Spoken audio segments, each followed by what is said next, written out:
बिस्मिल्लाहिर्रहमानिर्रहीम। अस्सलाम वालेकुम स्टूडेंट्स। आज हम पढ़ेंगे 10th class chemistry chapter number 2 acid basis and salts में आज का हमारा जो टॉपिक है वो है types of salts. Previous lecture में हमने प्रिपरेशन पढ़ी थी सॉल्ट की।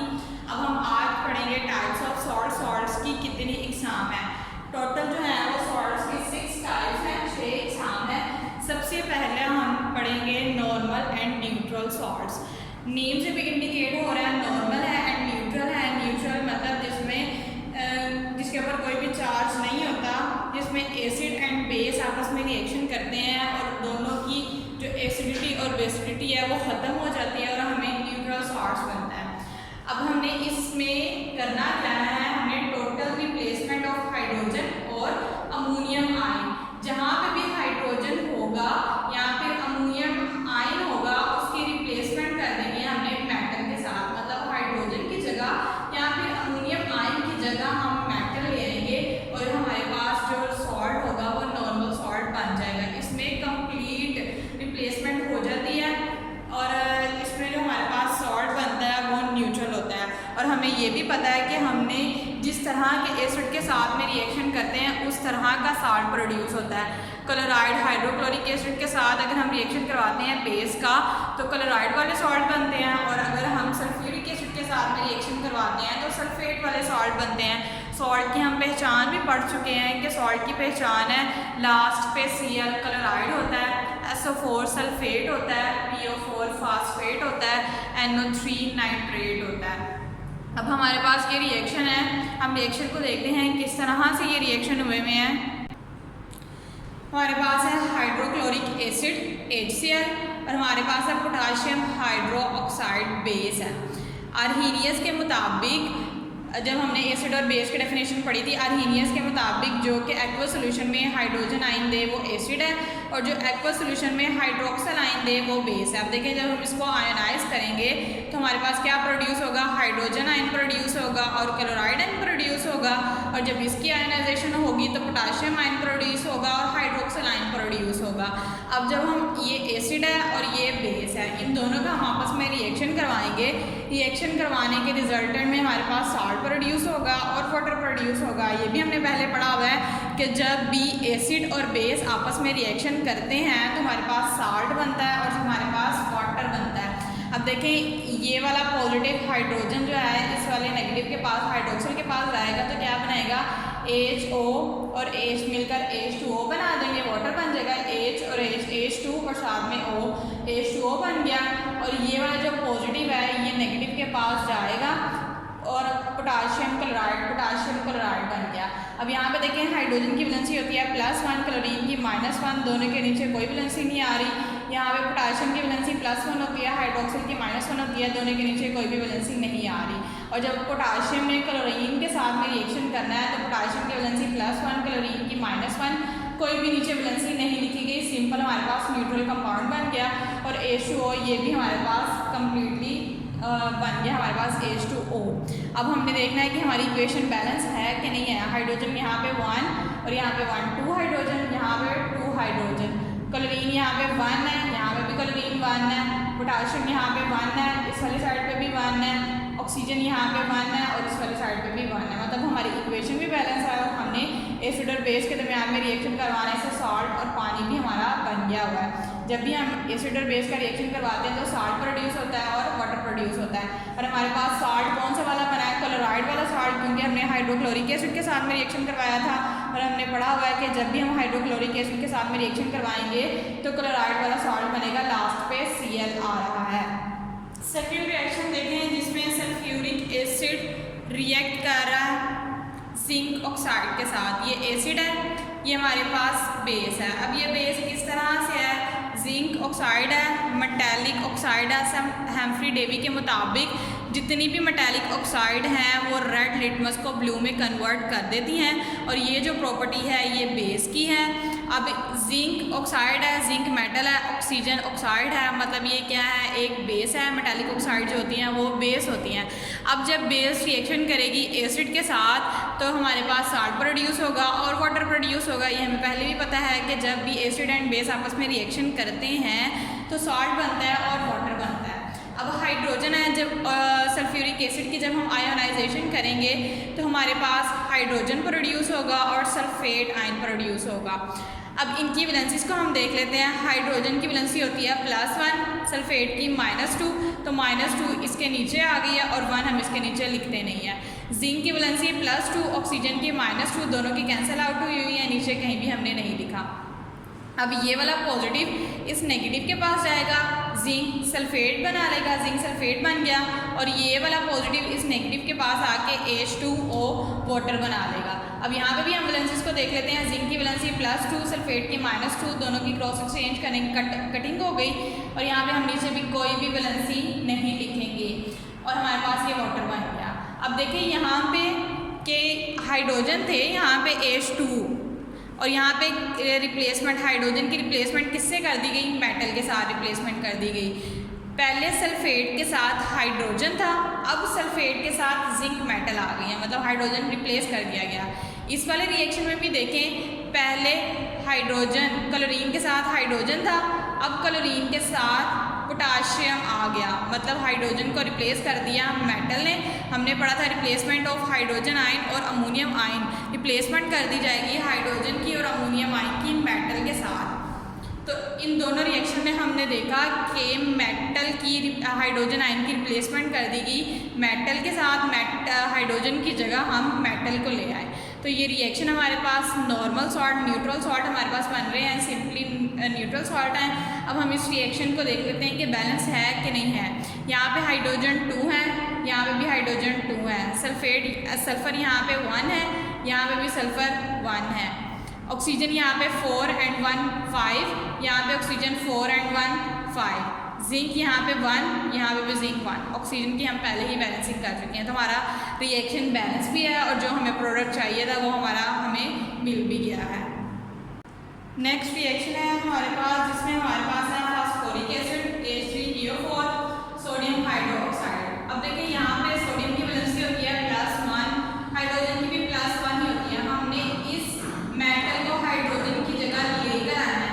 यहाँ पे 3 हाइड्रोजन है, तो हमें 3 ही मेटल के साथ इसकी रिप्लेसमेंट करनी पड़ेगी। इसी वजह से हमने यहाँ पे सोडियम के शुरू में हमने 3 लगाया हुआ है।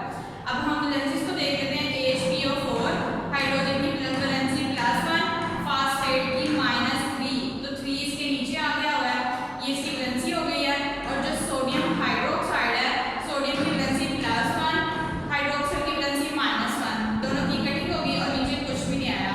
और यहाँ पे 3 जो शुरू में लगाया है वो इसकी वजह से लगाया है, जैसे कि मैंने आपको अभी बताया है कि यहाँ पे 3 हाइड्रोजन है, हमें इसको रिप्लेस करना है, तो हमें यहाँ पे 3 सोडियम लेने पड़ेंगे। अब जब इनकी आयोनाइजेशन होगी तो हाइड्रोजन 3 अलग हो जाएंगे, फास्फेट अलग हो जाएगा। इसी तरह यहाँ पे 3 जो सोडियम है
हुआ है।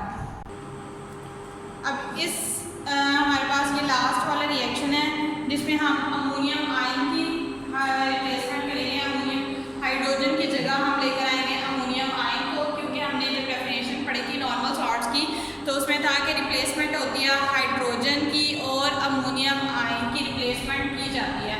अब रिएक्शन में हमारे पास नाइट्रिक एसिड है और हमारे पास अमोनियम हाइड्रोक्साइड है, हमारे पास अमोनियम हाइड्रोक्साइड है। जब इसकी आयनाइजेशन होगी तो हाइड्रोजन अलग हो जाएगा, नाइट्रेट अलग हो जाएगा। अब इसमें भी अमोनियम आयन अलग हो जाएगा और हाइड्रोक्साइड आयन अलग हो जाएगा। ये पॉजिटिव इस नेगेटिव के साथ जाकर NH4NO3 प्रोड्यूस करेगा और ये वाला पॉजिटिव इस नेगेटिव के पास आकर H2O वाटर प्रोड्यूस करेगा, बना देगा। वैलेंसीज को देख लेते हैं। इसकी हाइड्रोजन की वैलेंसी +1, नाइट्रेट की -1, दोनों की कैंसिल आउट होगी, कुछ भी नहीं नीचे लिखा हुआ। अमोनियम की वैलेंसी +1, हाइड्रोक्साइड की -1, दोनों की कैंसिल आउट होगी, कुछ भी नहीं नीचे लिखा हुआ। यहाँ पे देख रहे हैं इसकी वैलेंसी अमोनियम की +1, नाइट्रेट की -1, दोनों की कैंसिल आउट होगी। हमारे पास न्यूट्रल प्रोडक्ट बन गया NH4NO3 अमोनियम नाइट्रेट। अब हमारे पास साल्ट कौन सा वाला बना है? नाइट्रेट वाला साल्ट बना है। रिएक्शन हमने नाइट्रिक एसिड के साथ में करवाया था, तो जब हम नाइट्रिक एसिड के साथ में रिएक्शन करवाएंगे तो हमारे पास नाइट्रेट वाला साल्ट प्रोड्यूस होगा। अब ये रिएक्शन को हम बैलेंस देखते हैं। हाइड्रोजन हमारे पास यहाँ पे 1, 4, 5 एंड 6, यहाँ पे देखिए 4 और 2, 6। नाइट्रोजन 1 ये और 1 ये, 2 नाइट्रोजन, यहाँ पे 1 ये और 1 ये, 2 नाइट्रोजन। ऑक्सीजन 3 एंड 1 4, यहाँ पे 3 एंड 1 4। नाइट्रोजन भी हो गए, हाइड्रोजन भी हो गए, ऑक्सीजन भी हो गए, हाइड्रोजन भी हो गए। हमारी इक्वेशन बैलेंस भी है और प्रोडक्ट हमें मिलना था नाइट्रेट वाला साल्ट और साथ में हमें वाटर मिल गया। अब देखिए ज़रा यहाँ पे कि हमने नाइट्रेट के साथ पहले हाइड्रोजन था, अब नाइट्रेट के साथ हाइड्रोजन की जगह किसने आकर ले ली? अमोनियम आयन ने आकर ले ली। पहले नाइट्रेट के साथ हाइड्रोजन, अब नाइट्रेट के साथ अमोनियम। तो रिप्लेसमेंट हो गई किसकी? अमोनियम की हो गई हाइड्रोजन के साथ। हाइड्रोजन की जगह आकर ले ली अमोनियम ने। तो ये हमारा जो नॉर्मल एंड न्यूट्रल सॉल्ट्स है ये कंप्लीट होता है। नेक्स्ट हम सेकंड टाइप पढ़ते हैं सॉल्ट की। नेक्स्ट हमारे पास है सेकंड टाइप है एसिडिक सॉल्ट। अब एसिडिक नेम से इंडिकेट हो रहा है जो सॉल्ट बनेगा वो एसिडिक होगा, मतलब उसके अंदर एसिड पाया जाएगा। एसिड किस तरह से पाया जाएगा? उसमें प्रोटॉन मतलब हाइड्रोजन पाया जाएगा, क्योंकि आर्हीनियस के मुताबिक एसिड ऐसी शय है जो कि एक्वस सॉल्यूशन में हाइड्रोजन आयन देती है। अब जो सॉल्ट हमारे पास बनेगा उसके अंदर हाइड्रोजन पाया जाएगा, तो वो कौन सा वाला सॉल्ट होगा? वो एसिडिक सॉल्ट होगा।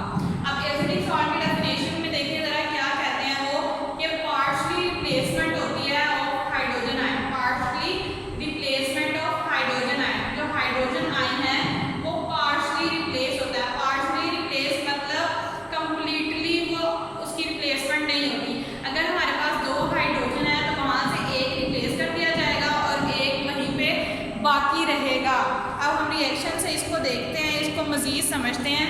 रिएक्शन पे देखें हमारे पास सल्फ्यूरिक एसिड है, ये एसिड है हमारे पास, और पोटाशियम हाइड्रोक्साइड ये हमारे पास बेस है। जब ये रिएक्शन करेंगे तो हमारे पास क्या होगा? हाइड्रोजन जो है सल्फ्यूरिक एसिड का मैकेनिज्म देखें, सल्फर और यहाँ पे 1 2 3 4 ऑक्सीजन और 2 हाइड्रोजन इसके साथ में अटैच है।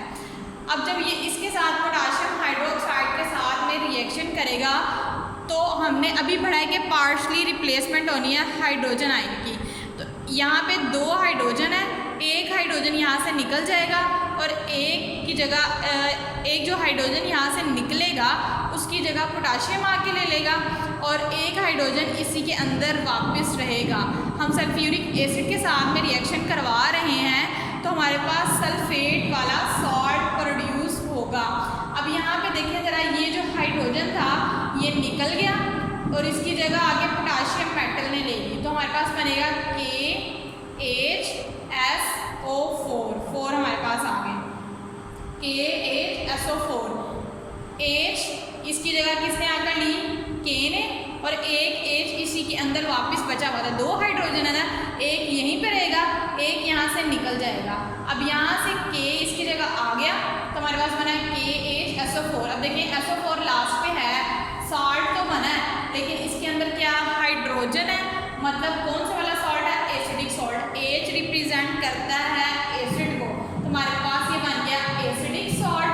और हमारे पास ये जो H इसके अंदर से एक निकला था वो इस OH के साथ जाकर मिलेगा और वाटर बना लेगा H2O, तो हमारे पास बन गया H2O। तो इस तरह के सॉल्ट जिसके अंदर हाइड्रोजन पाया जाए उसको हम बोलते हैं एसिडिक सॉल्ट, क्योंकि एसिडिक सॉल्ट में पार्शली रिप्लेसमेंट होती है हाइड्रोजन की। दो हाइड्रोजन हैं लेकिन एक रिप्लेस होगा, सिर्फ एक यहाँ से निकलेगा, एक यहीं पे रहेगा, और जो एक निकला है उसकी जगह आके मेटल ले लेगी। K हमने पास पोटाशियम मेटल है उसकी जगह ले लिया तो KHSO4, और जो एक हाइड्रोजन निकला है यहाँ से वो जाएगा OH के पास और वाटर बना लेगा। तो हमारी रिक्वायरमेंट थी कि जब भी एसिड और बेस रिएक्शन करते हैं तो सॉल्ट बनता है और साथ में वाटर प्रोड्यूस होता है। तो हमारा सॉल्ट भी प्रोड्यूस हो गया और वाटर भी प्रोड्यूस हो गया। और सॉल्ट हमारा कौन सा वाला प्रोड्यूस हुआ है, सल्फेट वाला सॉल्ट, क्योंकि हमने रिएक्शन करवाया था सल्फ्यूरिक एसिड के साथ में। अब हम देखते हैं, इसको बैलेंस करते हैं। हमारे पास यहाँ पे हाइड्रोजन 2 और 1 हाइड्रोजन, यहाँ पे 2 और 1 हाइड्रोजन, 3 हाइड्रोजन। सल्फर हमारे पास यहाँ पे 1, यहाँ पे भी सल्फर हमारे पास 1। ऑक्सीजन 4 and 1 5, यहाँ पे भी 4 and 1 5। पोटाशियम यहाँ पे 1, यहाँ पे भी पोटाशियम 1। ऑक्सीजन और हाइड्रोजन को हम पहले ही बैलेंस कर चुके हैं। तो ये रिएक्शन हमारा कंप्लीट, हमें जो रिक्वायरमेंट चाहिए थी वो भी हमें मिल गई है। हमारा रिएक्शन जो इक्वेशन है वो भी हमारी बैलेंस है।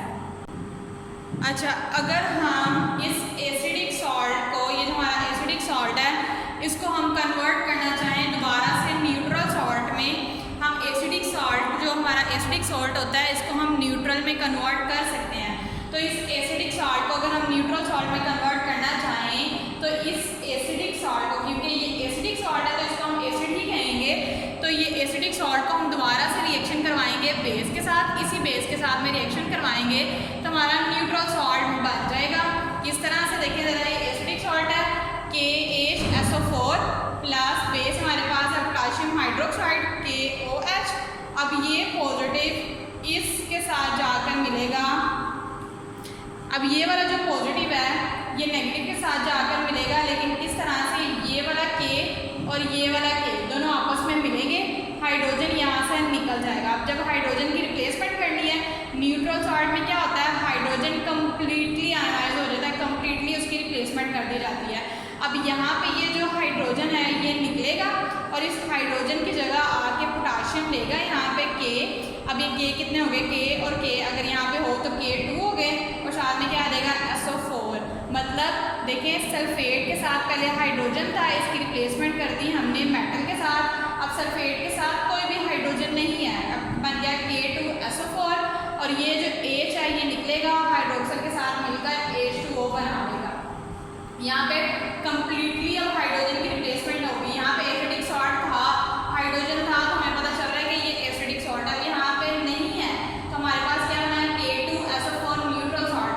ये एसिडिक सॉल्ट है, ये नॉर्मल सॉल्ट है। तो इसकी वैलेंसीज को भी हम देख लेते हैं। पोटाशियम की वैलेंसी +1, सल्फेट की -2, क्रॉस एक्सचेंज करके इसके नीचे लिखेंगे K2SO4, पोटाशियम जब नीचे लिखते हैं तो ये हमारे पास बन गया नॉर्मल सॉल्ट।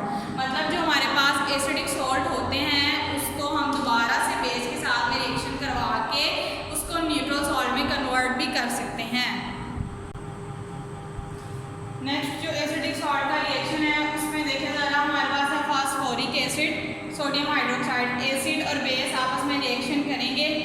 अब यहाँ पे देखें 3 हाइड्रोजन है, अब ये पार्शली रिप्लेस होंगे, एक हाइड्रोजन सिर्फ यहाँ से रिप्लेस होगा, 2 यहीं पे रहेंगे, क्योंकि यहाँ पे हमारे पास सोडियम 1 है, तो जो एक सोडियम है वो इस एक हाइड्रोजन की जगह आकर ले लेगा और बाकी 2 जो हाइड्रोजन है वो हमारे पास यहीं के यहीं रहेंगे। अब देखें किस तरह से सोडियम निकला, यहाँ से हाइड्रोजन को निकाला, एक हाइड्रोजन को, और यहाँ पे आ गया NaH 3 थे, 3 में से 1 निकाल दिया तो बाकी आया 2 हाइड्रोजन यहाँ पे आ गए और PO4 वैसे का वैसे आ गया। एक जो हाइड्रोजन निकला था उसकी वैलेंसी को कंप्लीट करने के लिए सोडियम आ गया, क्योंकि सोडियम की वैलेंसी भी +1 ही होती है और हाइड्रोजन की भी +1 होती है, तो हाइड्रोजन को यहाँ से रिप्लेस कर दिया गया और जो हाइड्रोजन निकला था वो इस हाइड्रोक्सल के साथ आकर मिला और उसने बना दिया H2 अब देखिए कि हमारे पास साल्ट तो है, PO4 लास्ट पे आ रहा है, फास्फोरिक एसिड के साथ में रिएक्शन किया था तो फास्फेट वाला साल्ट बना PO4, लेकिन इसके अंदर हाइड्रोजन भी है H2, तो मतलब एसिडिक सॉल्ट है ये। अब एसिडिक सॉल्ट को दोबारा हम बेस के साथ में रिएक्शन करवा के नॉर्मल सॉल्ट में कन्वर्ट कर सकते हैं। अब यहाँ पे ये जो एसिडिक सॉल्ट है ये आएगा NaH2PO4 और साथ में हमारे पास सोडियम हाइड्रोक्साइड। अब यहाँ पे हमारे पास दो हाइड्रोजन है, दोनों को निकालना है, तो दोनों को निकालने के लिए यहाँ पे हमें दो सोडियम लेने पड़ेंगे। दो सोडियम इन दोनों हाइड्रोजन की जगह आकर ले लेंगे, यहाँ पे हाइड्रोजन निकलेगा और दो सोडियम यहाँ पे आ जाएंगे। दो सोडियम आ जाएंगे, हमारे पास बन जाएगा दो ये वाले सोडियम, एक ये वाला सोडियम, तो 3 सोडियम हो जाएंगे Na3 और साथ में आ जाएगा PO4। ये जो दो हाइड्रोजन निकलेंगे, यहाँ पे शुरू में हमारे पास 2 है, मतलब हाइड्रोक्सिल हमारे पास 2 है। एक हाइड्रोजन एक हाइड्रोक्सिल के साथ मिलकर वाटर बनाएगा, दूसरा वाला दूसरे के साथ मिलकर बनाएगा, तो हमारे पास बन जाएगा 2H2O। तो ये हमारे पास साल्ट, न्यूट्रल साल्ट बन गया, ये हमारे पास एसिडिक साल्ट बन गया। और वाटर दोनों की रिक्वायरमेंट थी कि जब भी एसिड और बेस आपस में रिएक्शन करते हैं तो सॉल्ट बनता है और साथ में वाटर बनता है। यहाँ पे भी सॉल्ट बना, वाटर बना, यहाँ पे भी सॉल्ट बना और वाटर बन गया। ये हमारे पास एसिडिक सॉल्ट जो है वो कंप्लीट हो गया। नेक्स्ट जो थर्ड वाली टाइप है वो हमारे पास है बेसिक सॉल्ट्स। नेम से इंडिकेट हो रहा है कि इसमें बेस सॉल्ट वो वाला सॉल्ट होगा जिसमें बेस मौजूद होगी। आर्हीनियंस के मुताबिक बेस ऐसी शय है जो कि एक्वस सोल्यूशन में हाइड्रोक्सिल आयन प्रोवाइड करती है। उस तरह की जो सॉल्ट उसको हम बेस बोलेंगे। अब इस तरह का सॉल्ट जिसमें OH हाइड्रोक्सिल आयन पाया जाए उसको हम बेसिक सॉल्ट बोलेंगे। अब बेसिक सॉल्ट में इनकम्प्लीट न्यूट्रलाइजेशन होती है, किसकी होती है? Polyhydroxy base. जो बेस होती है हमारे पास वो पॉलीहाइड्रोक्सी होती है। पॉलीहाइड्रोक्सी का मतलब पॉली मतलब मैनी, हाइड्रो मतलब हाइड्रोजन, ऑक्सी मतलब ऑक्सीजन। अब ये OH मिलकर क्या बनाएंगे? Hydroxyl ion. ऐसी बेस जिसमें एक से ज्यादा, मैनी मतलब एक से ज्यादा OH आयन पाया जाए उसको हम बोलेंगे पॉलीहाइड्रोक्सी बेस। अब जैसे कि हमें नजर आ रहा है हमारे पास है एल्युमिनियम हाइड्रोक्साइड। अब देखिए यहाँ पे AlOH3 है, मतलब एक से ज्यादा है, तो हमारे पास ये पॉलीहाइड्रोक्सी बेस है। OH किसको रिप्रेजेंट कर रहा है? बेस को रिप्रेजेंट कर रहा है। हमारे पास जो बेस है वो है एल्युमिनियम हाइड्रोक्साइड और हम इसका रिएक्शन करवाएंगे एसिड के साथ, HCl के साथ में रिएक्शन करवाएंगे। अब हमने अभी पढ़ा है कि इसकी इनकम्प्लीट न्यूट्रलाइजेशन होती है। इनकम्प्लीट न्यूट्रलाइजेशन मतलब जब आयोनाइजेशन होगी तो ये जो OH है ये कम्प्लीटली आयोनाइज नहीं होगा, एक एक करके एक मतलब इसके अंदर से एक जो हाइड्रोजन है वो हाइड्रोक्सिल आयन वो निकल जाएगा, बाकी इसके अंदर ही रहेंगे जो कि बेस को रिप्रेजेंट करेंगे। देखिए जब हम इसके साथ में रिएक्शन करवाते हैं तो रिप्लेसमेंट होनी है, ये यहाँ से OH निकलेगा, एक OH निकल गया। अब जो एक OH है उसकी जगह आके ये क्लोरीन ले लेगा, क्लोरीन इसकी जगह पे आ जाएगा। देखें जरा AlOH एक निकल गया तो बाकी बचे 2 आ गए और एक जो थी वो रिप्लेसमेंट किससे कर दी गई? नॉन मेटल के साथ, मतलब क्लोरीन के साथ हमने इसकी रिप्लेसमेंट कर दी, क्लोरीन इसकी जगह पर आकर ले लिया। अब यहाँ से एक OH निकला और ये वाला H, दोनों मिलकर क्या प्रोड्यूस कर रहे हैं? वाटर प्रोड्यूस कर रहे हैं। हमारी जो रिक्वायरमेंट थी कि जब भी एसिड और बेस आपस में रिएक्शन करते हैं तो सॉल्ट बनता है और साथ में वाटर बनता है।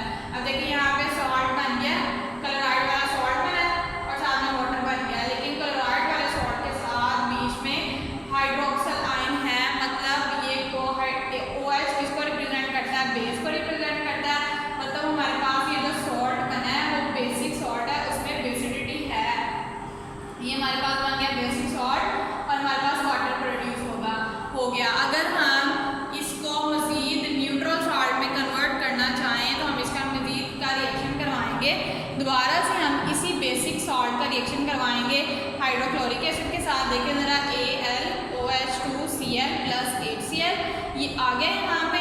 अब यहाँ से फिर क्या होगा? OH हमने यहाँ से जब OH को कम्प्लीटली रिप्लेस कर देंगे तो हमारे पास न्यूट्रल सॉल्ट बन जाएगा, लेकिन अभी इस सॉल्ट के अंदर OH है, हाइड्रोक्सिल आयन है। अब यहाँ से एक OH निकलेगा, एक OH निकल गया और इस OH की जगह कौन आ जाएगा, नॉन मेटल क्लोरीन आकर ले लेगी। क्लोरीन यहाँ पे आ जाएगी तो हमारे पास क्या प्रोड्यूस होगा, Al, यहाँ पे एक OH रह जाएगा, एक निकल गया तो एक रह गया AlOH, और उसकी जगह क्या आ गया, क्लोरीन। तो क्लोरीन क्लोरीन कितने हो गए, 2 क्लोरीन हो गए, 2 क्लोरीन हो गए, और ये वाला OH एक निकला, और यहाँ से ये हाइड्रोजन दोनों ने मिलकर क्या बना लिया, वाटर बना लिया, OH2। अभी भी ये बेसिक सॉल्ट है, देखिए क्लोरीन है लास्ट पे, मतलब सॉल्ट है, लेकिन बेसिक है। OH किसको रिप्रेजेंट कर रहा है, बेस को रिप्रेजेंट कर रहा है। ये जो सॉल्ट है ये बेसिक सॉल्ट है। इसको मजीद दोबारा से हम रिएक्शन करवाएंगे HCl एसिड के साथ में।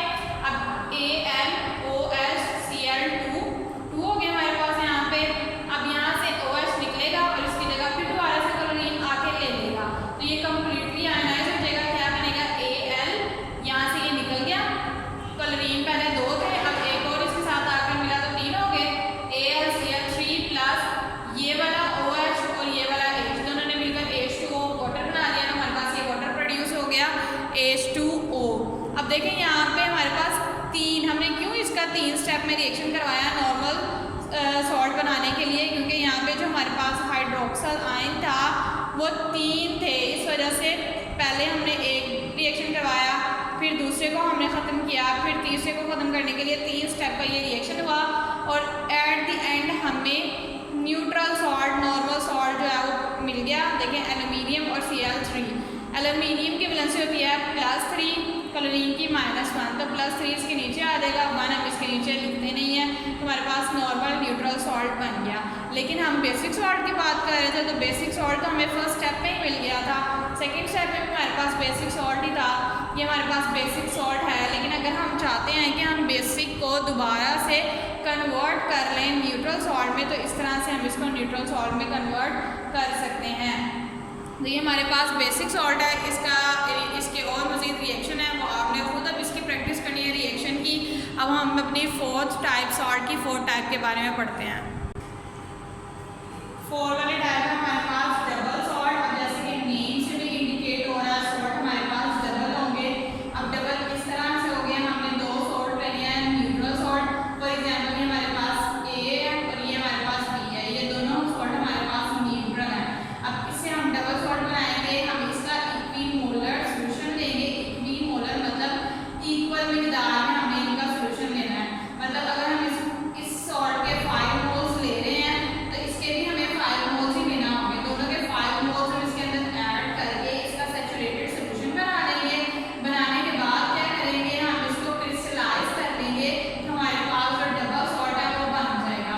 डबल मतलब हम 2 न्यूट्रल सॉल्ट ले रहे हैं, डबल सॉल्ट ले रहे हैं, उससे हम एक सॉल्ट डबल सॉल्ट बना रहे हैं। 2 न्यूट्रल सॉल्ट्स को मिलाकर उनका हमने इक्विमोलर, इक्वी मतलब इक्वल, मोलर मतलब मोल्स, दोनों के जो मोल्स हैं वो हमने इक्वल मोल्स लेने हैं, उन दोनों को हम रिएक्शन करवा देंगे, आपस में रिएक्शन करवा के हमारे पास जो सॉल्ट बनेगा वो डबल सॉल्ट होगा। और हमें क्या करना है, इसके लिए जो हमारे पास इसको बनाने के बाद, इसको मिक्सअप करने के बाद हमने इसको क्रिस्टलाइज कर लेना है, तो ये हमारा डबल सॉल्ट बन जाएगा। एग्जाम्पल है इसकी मोर सॉल्ट। अब देखिए यहाँ पे फेरस सल्फेट और अमोनियम सल्फेट 2 सॉल्ट है हमारे पास। SO4 सॉल्ट की पहचान, SO4 सॉल्ट की पहचान, दोनों हमारे पास सॉल्ट है, ये भी न्यूट्रल सॉल्ट, ये भी न्यूट्रल सॉल्ट, दोनों को मिलाया हमने और हमारे पास डबल सॉल्ट बन गया। और ये 6H2O जो है, ये हमने वाटर की कैरेक्टरिस्टिक्स में पढ़ा था कि वाटर जब इसके अंदर ऐड होता है वो इसकी शेप ऑफ क्रिस्टल्स का जिम्मेदार होता है, रिस्पॉन्सिबल होता है। सेकेंड हमारे पास पोटाश Ln है, इसमें हमारे पास पोटाशियम सल्फेट है और एल्यूमिनियम सल्फेट है, 2 सॉल्ट है। देखिए जरा, ये भी सॉल्ट है, ये भी सॉल्ट है, दोनों नॉर्मल सॉल्ट को मिलाकर हमने डबल सॉल्ट बनाया। और इसके अंदर जो वाटर मोल्स की तादाद होती है वो 24 हमारे पास वाटर मॉलिक्यूल्स इसके अंदर पाए जाते हैं। तो इस तरह से हमारे पास डबल सॉल्ट बनता है। नेक्स्ट हमारे पास है मिक्स्ड सॉल्ट। मिक्स्ड से नेम से इंडिकेट हो रहा है कि सॉल्ट जो होगा वो मिक्सअप होगा। अब मिक्स सॉल्ट कौन से होते हैं, जिसमें एक से ज़्यादा या तो एसिडिक रेडिकल होंगे या फिर बेसिक रेडिकल होंगे। अब देखिए ज़रा, एसिडिक रेडिकल और बेसिक रेडिकल किस तरह हमारे पास ब्लीचिंग पाउडर है। देखिए ज़रा, यहाँ है हमारे पास इसकी एग्जाम्पल में कैटाइन हमारे पास पॉजिटिव, एक कैल्शियम है, OCl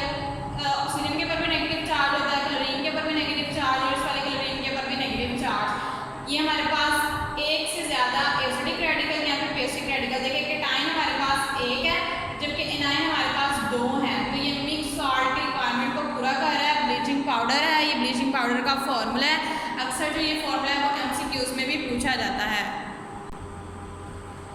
लास्ट 6 वाले टाइप हमारे पास कॉम्प्लेक्स सॉल्ट। कॉम्प्लेक्स नेम से भी इंडिकेट हो रहा है कि बहुत ही पेचीदा होगा, मुश्किल सा सॉल्ट। अब कॉम्प्लेक्स सॉल्ट में क्या होता है, यहाँ तो सिंपल हमारे पास केटाइन होते हैं और कॉम्प्लेक्स एनाइन होते हैं, या इससे उल्टा होता है कॉम्प्लेक्स केटाइन हो जाते हैं और सिंपल एनाइन हो जाते हैं। दोनों में से एक ही कंडीशन हो सकती है, लेकिन अगर केटाइन सिंपल है तो एनाइन कॉम्प्लेक्स होगा, अगर एनाइन सिंपल है तो केटाइन कॉम्प्लेक्स होगा। कॉम्प्लेक्स मतलब बहुत ही पेचीदा। हमारे पास एक एग्जांपल है पोटाशियम फेरोसाइनाइड की। पोटाशियम फेरोसाइनाइड को जब हम आयोनाइज करेंगे तो हमारे पास पोटाशियम देखें सिंपल है, जबकि फेरोसाइनाइड बहुत कॉम्प्लेक्स सा बनता है। हमारे पास इसका स्ट्रक्चर जो होता है वो बहुत ही कॉम्प्लेक्स किस्म का होता है। तो केटाइन हमें सिंपल मिला, जबकि एनाइन हमें कॉम्प्लेक्स मिला। तो इस तरह के सॉल्ट जिनमें केटाइन सिंपल एनाइन कॉम्प्लेक्स या फिर एनाइन कॉम्प्लेक्स केटाइन सिंपल हमें मिल जाते हैं, तो उस तरह के रिएक्शन को हम बोलते हैं कॉम्प्लेक्स। उस तरह के सॉल्ट को हम बोलते हैं कॉम्प्लेक्स सॉल्ट। हमने आज टाइप पढ़ी है सॉल्ट की, जिसमें 6 टाइप्स की सॉल्ट की। सबसे पहले नॉर्मल सॉल्ट, फिर acidic, basic, double salt, mix salt and last one is complex salt. इनके रिएक्शन थे जो आपने खुद भी प्रैक्टिस करनी है इसकी, और इनकी जो एग्जांपल्स हैं उनको आपने याद रखना है। वो एमसीक्यूज में and as a short question जो है वो पूछी जाती हैं। इसके बाद नेक्स्ट जो है वो यूजेस ऑफ सॉल्ट हैं, ये आपने खुद पढ़ने हैं। सारे सॉल्ट के नेम और उसके इस्तेमालात लिखे गए हैं, ये आपने इसको खुद देखना है। And last one reaction is जो इस चैप्टर का लास्ट टॉपिक है वो है न्यूट्रलाइजेशन रिएक्शन, जो कि हम पहले भी बहुत बार पढ़ चुके हैं। न्यूट्रलाइजेशन रिएक्शन ऐसा रिएक्शन जिसमें एक एसिड और बेस आपस में रिएक्शन करते हैं और उसमें एसिड की एसिडिटी खत्म हो जाती है और बेस की बेसिडिटी खत्म हो जाती है और हमें न्यूट्रल कंपाउंड सॉल्ट मिलता है। यहाँ पे देखें जरा, HCl हाइड्रोक्लोरिक एसिड है, सोडियम हाइड्रोक्साइड बेस है, H रिप्रेजेंट करता है एसिड को, OH रिप्रेजेंट करता है बेस को।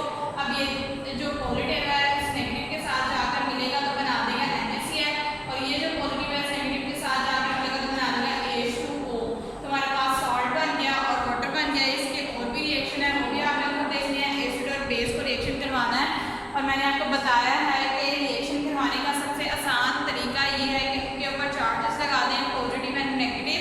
जो भी हमारे पास कंपाउंड होता है उसके फर्स्ट पे हमेशा पॉजिटिव चार्ज एंड सेकंड वाले एलिमेंट पे हमेशा नेगेटिव चार्ज होता है, और पॉजिटिव को नेगेटिव के साथ मिला दें, नेगेटिव को पॉजिटिव के साथ मिला के रिएक्शन कर दें। और इस रिएक्शन करने के लिए आपको इनकी वैलेंसीज का पता होना चाहिए। जब आपको वैलेंसी पता होगी तो आपके लिए रिएक्शन करना कोई भी मुश्किल काम नहीं है। इसके साथ ही हमारा चैप्टर कंप्लीट होता है। नेक्स्ट हम एक्सरसाइज करेंगे इंशाल्लाह। Thank you.